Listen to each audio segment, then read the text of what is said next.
26 தேர்தலில் இவங்க ஆட்சி அமைக்க போறேன் அப்படின்னு சொல்றாங்களே எப்படி? இந்த சந்திப்பின் பொழுது எடப்பாடியும் அமித்ஷாவும் தனித்து சந்தித்து பேசியிருக்கிறார்கள். இந்த சந்திப்பின் போது அவர்களுக்குள் தொகுதி பங்கீடு கூட முடிவாகி விட்டது. அது எவ்வளவு? என்டிஏ ஆட்சியை கூட அமைக்கலாம் என்கின்ற அளவிற்கு. தேர்தலில் பாஜக மராட்டியத்திலையும் டெல்லியிலையும் அதுக்கு முன்னாடி நடந்த ஹரியானாலையும் என்ன வேலை செஞ்சதோ அதை செய்ய போறாங்க. 20,000 கோடி அதானி பங்குகள்ல வெளிநாடுகளில் இருந்து முதலீடு செய்யப்பட்டது யாருடைய பணம்னு ராகுல் காந்தி கேட்கிறாரு மக்களவைக்குள்ள. ஆளுங்கட்சியிலிருந்து பதிலே சொல்லல. ஆனா அவர் கேள்வி எழுப்பினார் இல்லையா, அது அவை பொறுப்பிலிருந்து நீக்கப்பட்டது. ஏன் இந்த டாஸ்மாக் வந்தது அப்படின்னா, ஒரே ஆளை பார்த்து பாஜக பயப்படுது. அந்த ஒரு ஆள் யாருன்னா ஸ்டாலின் கிடையாது, செந்தில் பாலாஜின்னு ஒருத்தர் இருக்கிறார் இல்லையா, அவரை பார்த்து நீங்க பயப்படுறீங்க.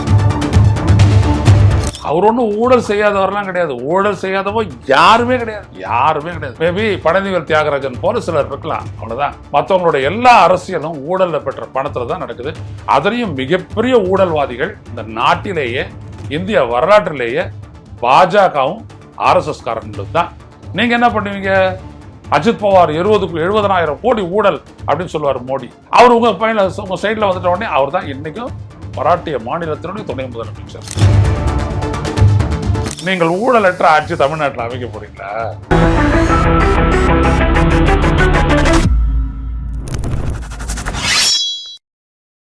வணக்கம் தோழர்களே. ரோஸ்டர் செய்திகளின் வாயிலாக இன்று மீண்டும் உங்களை சந்திப்பதில் பெரும் மகிழ்ச்சி அடைகின்றேன்.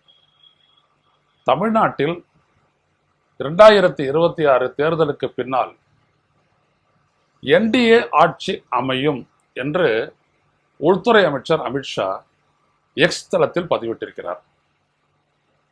எப்பொழுது என்றால், இங்கிருந்து போன எதிர்க்கட்சி தலைவர் அஇஅதிமுகவினுடைய பொதுச் செயலாளர் எடப்பாடி பழனிசாமி உள்ளிட்ட அந்த கட்சியினரை எல்லாம் சந்தித்து பேசி அனுப்பிவிட்ட பின்னர் அவர் எக்ஸ் தளத்தில் இவ்வாறு பதிவிடுகிறார். எல்லா ஊடகங்களும் ஒரு விடயத்தை பேசுகின்றன, இது அதிமுக பாஜக கூட்டணி ஏற்பட்டுவிட்டது என்பதற்கு அத்தாட்சி என்று. ஆனால் அதை மிக லாவகமாக மறைக்க முயன்று தோற்றிருக்கின்றார் எடப்பாடி பழனிசாமி. அதெல்லாம் பின்னாடி பார்த்துக்கலாம் அப்படின்னு. ஆனா ஒரு கேள்விக்கு மட்டும் அவரை நேற்று சென்னையில் வந்துட்டு இறங்கின உடனே விமான நிலையத்தில் செய்தியாளர் ஒருத்தர் கேட்குறாரு, நீங்க கூட்டணி அமையலன்றீங்க, இதெல்லாம் பின்னாடி தான்றீங்க, இது அப்புறம் தான்றீங்க, எப்படி ஏதோ சொல்றீங்க நீங்க, ஆனா அமைய போறது என்டிஏ ஆட்சி தான் அப்படின்னு அவர் சொல்லியிருக்காரு. அதற்கு உங்க பதில் என்னன்னு கேட்டபோது அதற்கு பதில் சொல்ல முடியாமல் எடப்பாடி பழனிசாமி திணறினார். ஏன்னா அமைய போகிறது பாஜக அஇஅதிமுக கூட்டணி ஆட்சி அப்படின்னு சொல்லி அமித்ஷா எக்ஸ் தளத்தில் போட்டிருந்தாருன்னா அது பிரச்சனை இல்லை. ஏன்னா எல்லாருக்கும் தெரியும் பிஜேபியோட தான் போயிட்டு அதிமுக விட போது, அதிமுக விட்டா பிஜேபிக்கு தமிழ்நாட்டில் ஒரு சீட்டை கூட வெல்றதுக்கு நாதி கிடையாது அப்படி எல்லாருக்கும் தெரியும். அதனால அது ஒரு பெரிய ஒரு விஷயம்லாம் இல்லை. அதனால தான் நாங்கள் அதை பற்றி பேசலை, தெரியும், சொல்லியாச்சு நம்ம ஏற்கனவே. ஆனால் அமைய போவது என்டிஏ ஆட்சி அப்படின்றது ஏன் முக்கியத்துவம் பெறுது அப்படின்னோம்னா, நீங்கள் கொஞ்சம் புரிஞ்சுக்கணும். இன்னைக்கு தமிழ்நாடு சட்டப்பேரவையில் இருக்க பிஜேபியினுடைய பலம் 4 எம்எல்ஏ, அதுவும் அதிமுகவோட பெற்றது. இங்கிருந்து நாடாளுமன்றத்துக்கு ஏதாவது பிஜேபிக்காரங்க போயிருக்காங்களா? ஒருத்தர் கூட போல. இதுக்கு முன்னாடி அஇஅதிமுக சார்பாக 2014 தேர்தலில் போயிருக்கிறாரு.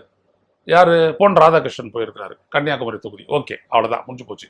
அதற்கு பிறகு ஒருத்தர் கூட பிஜேபி சார்பாக வெற்றி பெற்றும் போல, மாநிலங்களவைக்கும் போல. இங்க இருக்கிறவங்க வெளியில இருந்து மாநிலங்களுக்கு போயிருக்காங்க. எல் முருகன்ஜி, நிர்மலா சீதாராமன்ஜி, பொடலங்கஜி அப்படின்னு ஏகப்பட்ட பேர் போயிருக்கிறாங்க. அது வேற கதை, வெளி மாநிலங்கள்ல தான். இங்கேருந்து பிஜேபி ஒன்றும் உருப்படியா ஒருத்தரையும் வெற்றி பெற்று போல. இப்படி இருக்கிற நிலையில 26 தேர்தலில் இவங்க ஆட்சி அமைக்க போறேன் அப்படின்னு சொல்றாங்களே எப்படி? என்ன சார் இது? நீங்க தான் 4 எம்எல்ஏ தான் இருக்கிறீங்க அப்படின்றீங்க, ஒன்றும் அந்த கட்சிக்கு ஒன்றும் இல்லைன்றீங்க, இங்க தனிச்சு நின்று அவங்களால ஒன்றும் பண்ண முடியாதுன்றீங்க. அப்ப அது சொல்றதை சீரியஸா எடுத்துக்கணுமானா எடுத்துக்கிடணும். ஏன்னு கேட்டீங்கன்னா, இந்த சந்திப்பின் பொழுது எடப்பாடியும் அமித்ஷாவும் தனித்து சந்தித்து பேசியிருக்கிறார்கள். ஒரு 1/2 மணி நேரம் சந்திச்சு பேசியிருக்காங்க.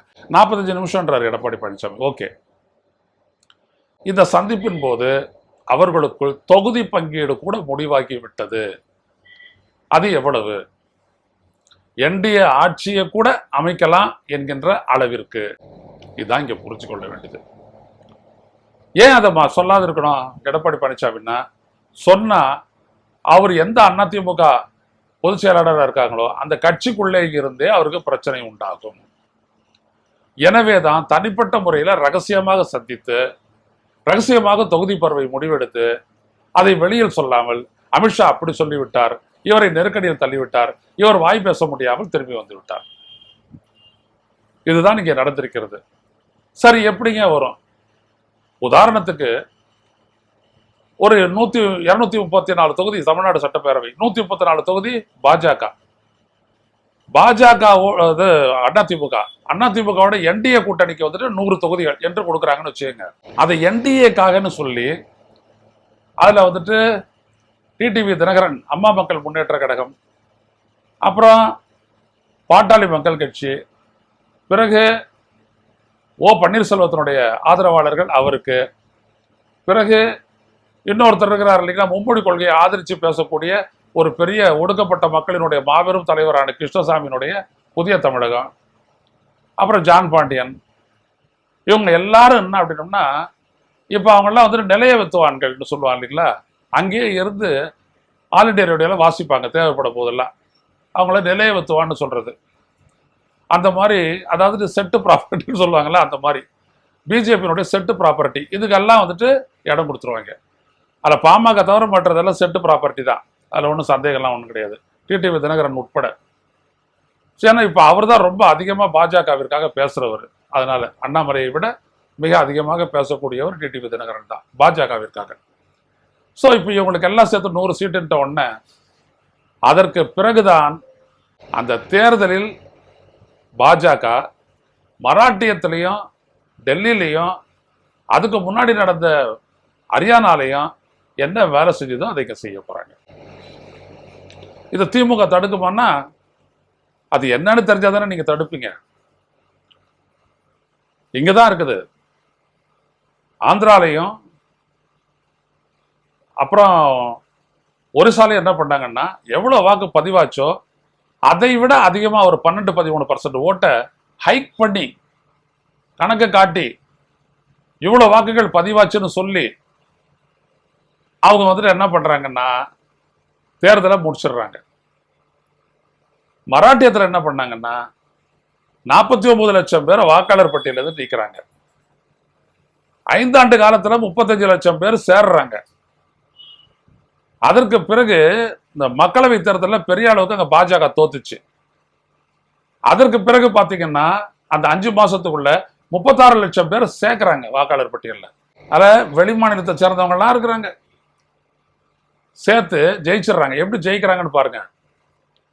மொத்தம் 48 இடங்கள்ல 47 இடங்கள்ல மக்களவை தேர்தல் நடந்துச்சு. அதுக்கப்புறம் ஒரு தொகுதியில் நடந்துச்சு, அதுலயும் காங்கிரஸ் தான் ஜெயிச்சது. ஸோ 48 தொகுதியில 31 தொகுதியில வந்துட்டு பாத்தீங்கன்னா காங்கிரஸ், அப்புறம் அந்த இவரை நம்ம சிவசேனா கட்சி, இன்னொன்று வந்துட்டு தேசியவாத காங்கிரஸ் சரத்பவார், அவங்க தான் ஜெயிச்சாங்க. அப்படியே சட்டப்பேரவை தேர்தல் முடிவு எப்படி வருதுன்னா 159 தொகுதிகளில் போட்டியிட்ட பாஜக 142 தொகுதியில் ஜெயிக்கிறாங்க. மிக அதிகமா. அதாவது மெஜாரிட்டிக்கு தேவை எவ்வளவு அப்படின்னோம்னா 146 தொகுதி தான், 148 தொகுதி தான் வேணும். அவங்களே தனிப்பெரும் மெஜாரிட்டி அப்படின்ற அளவு அவங்க ஜெயிச்சாங்க. ஆனா இவங்க ஆட்சி அங்க மாத்துறதுக்கு, அதுக்கு முன்னாடி ஆட்சி மாற்றத்துக்கு உதவுன ஏக்நாத் ஷிண்டே தலைமையினால அந்த கட்சி ஒரு 54 இடம், அஜித் பவார் தலைமையிலான கட்சி இன்னொரு 45-46 இடம், முடிஞ்சு போச்சு. பெரும்பான்மை இடம் ஜெயிச்சது யாரு? பிஜேபி. வேற வழி இல்லாத மறுபடியும் பட்னாவிஸை முதலமைச்சர் கொண்டாந்து வச்சுட்டாங்க ஆட்சியில. இப்படித்தான் மராட்டியத்துல இவர்கள் வென்று ஆட்சியை கைப்பற்றினார். அதனால தான் தனியா தேர்தல் நடத்துறாங்க. எப்பொழுதுமே 2 இடத்துல தேர்தல் நடத்துவாங்க, 2 மாநிலத்துல, ஜம்மு காஷ்மீர், ஹரியானா. ஜம்மு காஷ்மீர்ல தோத்துட்டாங்க, ஹரியானால ஜெயிச்சுட்டாங்க. அப்புறம் மராட்டியத்திலையும் ஜார்க்கண்ட்லயும் தேர்தல், ஜார்க்கண்ட்ல தோத்தாங்க, மராட்டியத்தில் ஜெயிச்சாங்க. அவங்களுக்கு தேவையான அந்த மாநிலத்தில் அவங்க ஜெயிப்பாங்க. அதுக்கப்புறம் டெல்லி, அது அவங்களுடைய பிளே கிரவுண்டு. அதனால ஃபுல்லா என்னென்னவோ சொல்லி பார்த்தாங்க. ஆம் ஆத்மி கட்சி தேர்தல் ஆணையம் எதையும் காதுல போட்டுக்கல, முடிச்சிட்டாங்க கதையை. இதே மாதிரி ஒரு ஃபார்முலாவை தமிழ்நாட்டில் கடைபிடிச்சாங்கன்னா, அதிகமான ஒருவேளை எதிர்கட்சிகள் ஜெயிக்குதுன்னு வச்சுக்கோங்க, எதிர்கட்சி கூட்டணி ஜெயிக்குதுன்னு வச்சுக்கோங்க, அதிமுகவை விட அதிகமா என்டிஏ தான் இருக்கும். அப்போ என்டிஏ கூட்டணி தான் ஆட்சி அமைக்கும். வேற வழி இல்லாத அதிமுக வெளியில நின்றுட்டு விழிக்கும், ஆதரவு கொடுத்துட்டு வேற வழி இல்லாத விழிச்சுட்டு நிற்கும். இதான் அமித்ஷாவுடைய மூவ். என்டிஏனுடைய ஆட்சி அப்படின்னு சொல்லும் போது இதே எடப்பாடி பழனிசாமி இது அதிமுக தலைமையிலான கூட்டணி தான் அப்படின்னு சொல்லிட்டு பதறிக்கிட்டு எதிர்த்து அறிக்கை விட்டவர். எப்ப 24 மக்களவை தேர்தலுக்கு முன்னாடி கூட்டணி அமைய போகும்போது அது என்டிஏ கூட்டணியா தான் இருக்கும்னா அது அதிமுக தலைமையிலான கூட்டணி தான், என்டிஏ கூட்டணி கிடையாதுன்னு சொன்னவர் இப்போ என்டிஏ ஆட்சி தான் அமையும்னு சொல்லும் போது பேசாது இருக்கிறார். இதுக்கு பேர் தான் சிக்கனதுன்னு பேரு. போட்ட தூண்டில் அந்த மாதிரி, அடிச்ச ஊழல் அந்த மாதிரி, அவ்வளவுதான் முடிஞ்சு போச்சு. இந்த தூண்டில போட்ட உடனே சைலண்ட் ஆயாச்சு. ஸோ அமைய போற ஆட்சி என்டிஏ ஆட்சி அப்படின்றத தமிழ்நாடு கவனம் செலுத்தணும். இது ரொம்ப ரொம்ப முக்கியம். அது மட்டும் இல்ல, அந்த எக்ஸ் தளத்தில் அவர் என்ன போட்டிருக்காருன்னா, அமித்ஷா அந்த ஊழல் ஆட்சி ஒழியும், ஊழல் புயல் ஒழிக்கப்பட்டு விடும். இவரு இங்கே கூட நான் வந்து இந்த டாஸ்மாக் வழக்கை பத்தி பேசும்போது இதுக்கு முன்னாடி போட்ட வீடியோல, முந்தா நாள் போட்ட வீடியோல, திங்கக்கிழமை போட்ட வீடியோல, நான் இந்த ஜட்ஜிகள் வந்துட்டு விலகியதற்கு, அவர்கள் தாங்களே விலகி கொண்டதற்கான காரணங்கள் தெரியணும், ஒரு டிரான்ஸ்பரன்சி வேணும், ஏன்னா ஜுடிஷியரி மேல நம்பகத்தன்மை வேணும் அப்படின்றதெல்லாம் நான் வலியுறுத்தி சொல்லியிருந்தேன். ஆனா அதுக்கு வந்துட்டு பின்னூட்டமிட்ட தங்கள் கருத்தை பதிவு செய்த நிறைய சங்கிகள் என்ன சொல்றாங்க, அப்போ நீங்க வந்துட்டு டாஸ்மாக்ல ஊழலே நடக்கலன்னு சொல்றீங்களா, அப்போ நீங்க அந்த ஊழலுக்கு முட்டு கொடுக்குறீங்களா, ஜட்ஜெல்லாம் நல்லவங்க தானா, அவங்கள பத்திலாம் தெரியாதா? எங்களுக்கு தான் நல்லா தெரியும். ஜட்ஜுகளை நீங்க என்னென்ன பண்ணுங்க, நான் தான் சொல்லியிருக்கிறேன், எங்க ஆட்களை அமர்த்துவோம் அப்படின்னு நீங்க தான் சொன்னீங்க. வேற எந்த கட்சிக்காரர் தான் சொன்னானா? எங்க ஆட்களை எடுத்தாதான் நாங்க ஜட்ஜியா நியமிப்போம் அப்படி சொன்னானா? நீங்க தான் சங்கிங்க அந்த மாதிரி குரல் கொடுக்குறீங்க. ஜுடிஷியரி இண்டிபெண்டா இருக்கணும் அப்படின்றத உடைச்சவங்களே முதல்ல இந்திரா காந்தி, அப்புறம் நீங்க.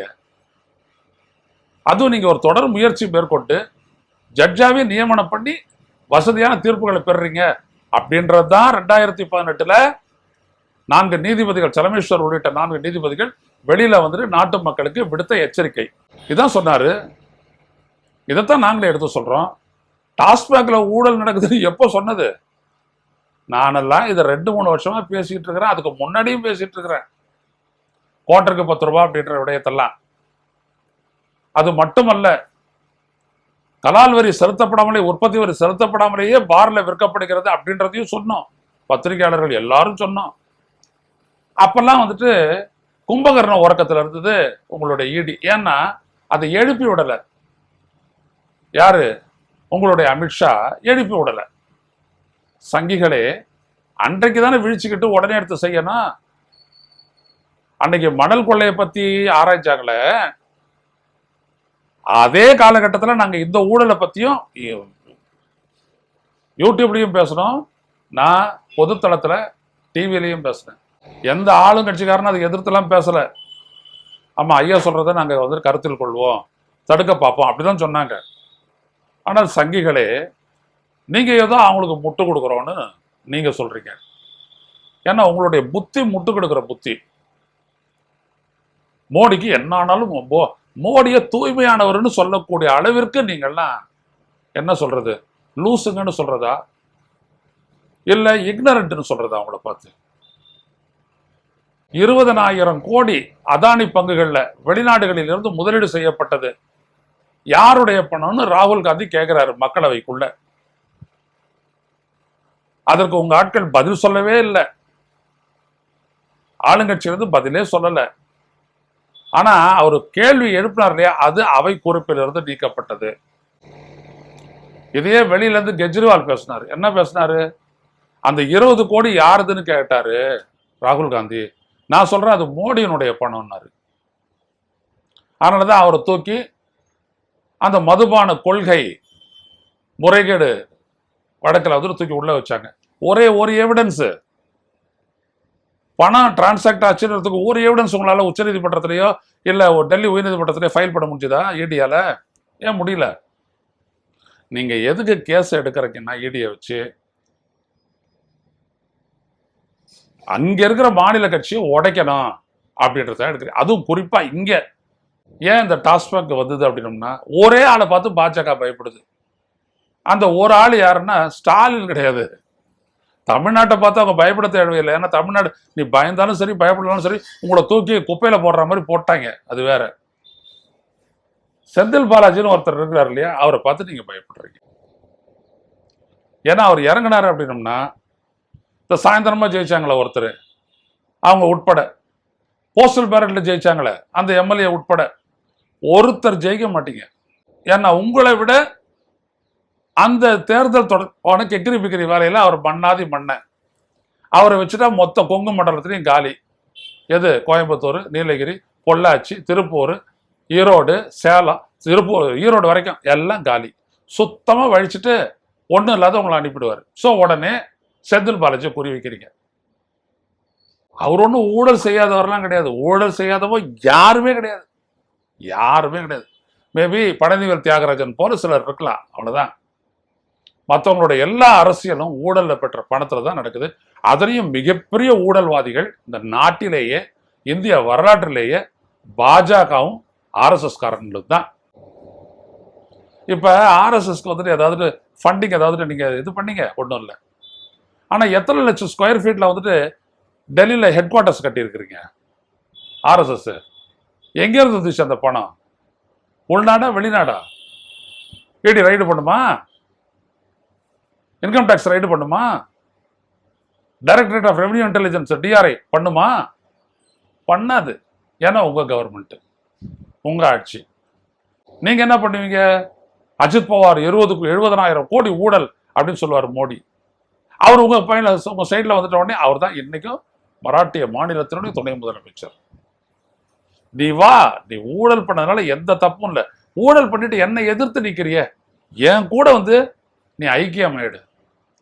அப்படி ஒரு உன்னதமான தத்துவத்தை வச்சுக்கிட்டு ஆட்சி நடத்தக்கூடிய இந்த மோடிக்கு முட்டு கொடுக்கிற நீங்க எங்களை பார்த்து சொல்றீங்க. அதனால கருத்து எழுதுறதுக்கு முன்னாடி தமிழ்நாட்டில் இருக்கக்கூடிய மக்கள் நல்ல விவரமானவங்க உங்களை பத்தி அப்படின்றத முதல்ல சங்கிகளே நீங்க புரிஞ்சுக்கங்க. எனவே டாஸ்மாக்ல ஊழல் நடக்குதா? எங்க ஊழல் நடக்கலன்னு சொல்லுங்க.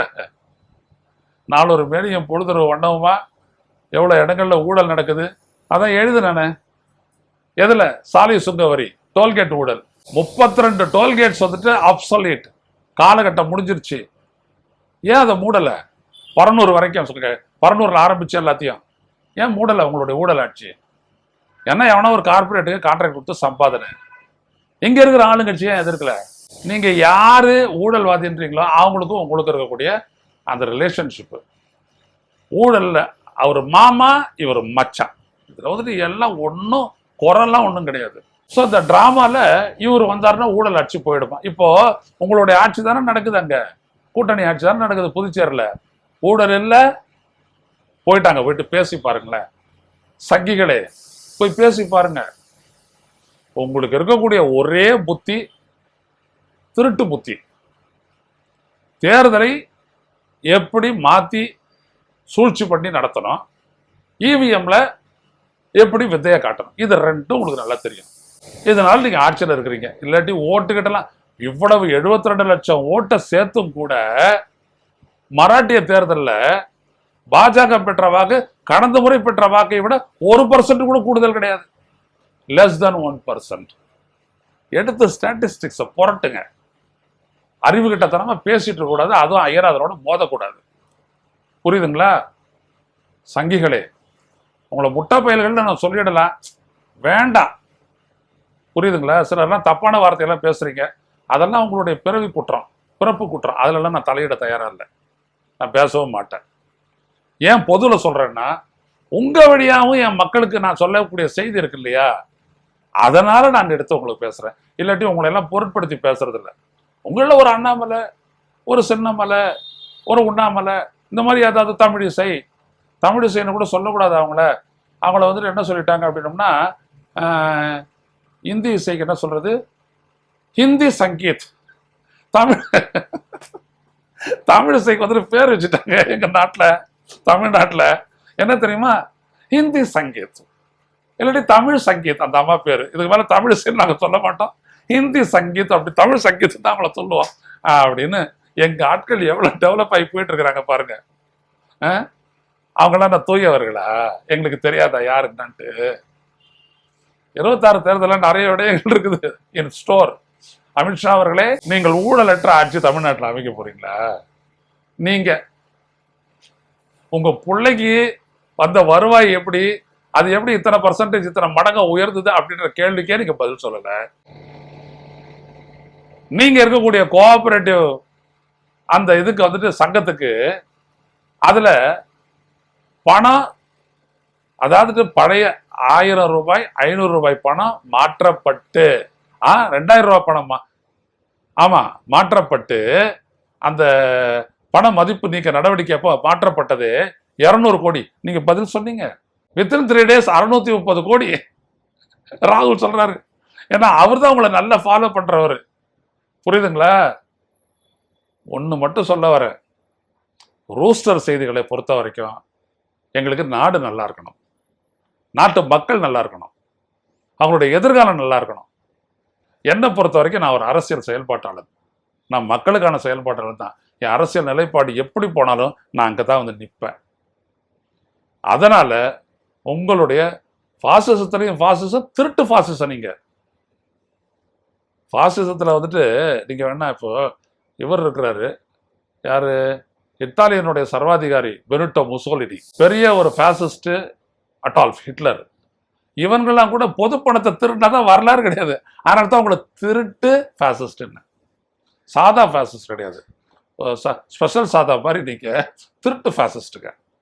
அதனால கருத்து போடும் போதெல்லாம் இப்படி ஊடும் கல்லடி, அதனால எச்சரிக்கையா போடுங்க. சரிதானா? அப்புறம் என்ன சார் இதுல மெசேஜ் சொல்லியிருக்காரு அப்படின்னு, தேர்தலில் எல்லா விதமான வித்தையும் அவங்க செய்ய போறாங்க. அதை எதிர்த்து நாமும் தான் செயல்படணும். தமிழ்நாடு இந்த சங்கிகள் கிட்ட தோற்றா இந்தியா அப்படின்றது ஒரு காட்டுமிராண்டி காலத்துக்கு போயிடும். நாம தமிழர்களாகிய நாம் கேரளம், கர்நாடகம், ஆந்திரம், ஒரிசா, தெலுங்கானா நாமெல்லாம் ஒன்னா சேர்ந்து, பஞ்சாப், ஈவன் ஹரியானா நாமெல்லாம் ஒன்னா சேர்ந்து இவங்களை அடிச்சு நொறுக்கி தூக்கி வெளியில எரிஞ்சாதான், ராக் ஸ்டாக் அண்ட் பேரல் அப்படி சொல்லுவாங்கள, தூக்கி கடல்ல வீசினாதான் 29ல் இந்த சுதந்திர நாடு அடிமையாவதிலிருந்து நாம் இந்தியாவை காக்க முடியும். மீண்டும் சந்திப்போம். நன்றி, வணக்கம். ஊடகம் கார்ப்பரேட் அரசியல்வாதிகளின் கைப்பாவையாக அடிமைகளாக இருந்தது போதும், இனி சாட்டை எடுத்து சுழற்றும் நேரம் வந்துவிட்டது. ஊடகம் பொதுமக்களாகிய உங்களுக்காக, உங்களாலேயே இயக்கப்பட வேண்டும். ஊடக சுதந்திரத்திற்காக உங்களின் பங்களிப்பை இன்றே அளித்திடுங்கள்.